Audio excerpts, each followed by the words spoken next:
Leto je krog in mi smo zopet v vaši občini, ali drugače povedano, zopet smo pri teh prelepih krajih, se ve, v naši prelepi Dolenjski. Zato še enkrat vam vse skupaj lepo zdrav, želimo vam dobro letino, dobro delo, obenem bi vas rad povabil na našo 53. korentovanje in seveda posebna čast mi je, da tudi lahko vam povem, da praznujemo seveda Koranti Petovi ob Ptuj letos 30-letnico.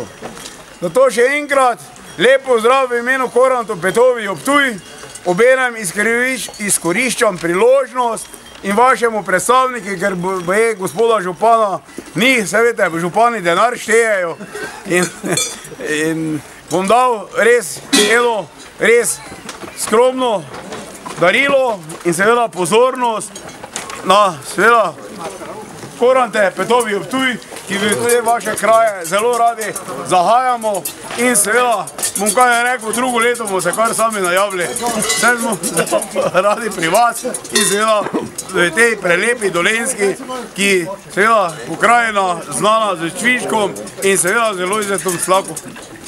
Hvala lepa, mi tudi vas povabimo še za drugo leto.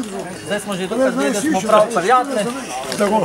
Lepo v imenu občine in turističnega društva, hvala lepa.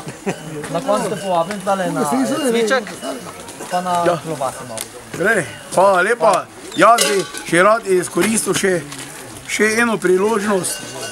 Koranti Petovi ob Ptuj praznujemo 30-letnico, to se pravi v najlepšem meseci, to se pravi v maju, 18. maja in bi tudi vas potem povabili, že zdaj vas vabimo, da bi prišli na Ptuj, na to svečanost. Te bomo tudi mi imeli, ne bomo imeli cvička, ampak bomo imeli pač nekaj malo bolj za tak ali drugače in seveda z tem, da bi potem skupaj prišli. Zato še enkrat povabilo na našo 30-letnico. V redu, hvala lepa. Ja. Obenem pa jaz vas že tudi povabim.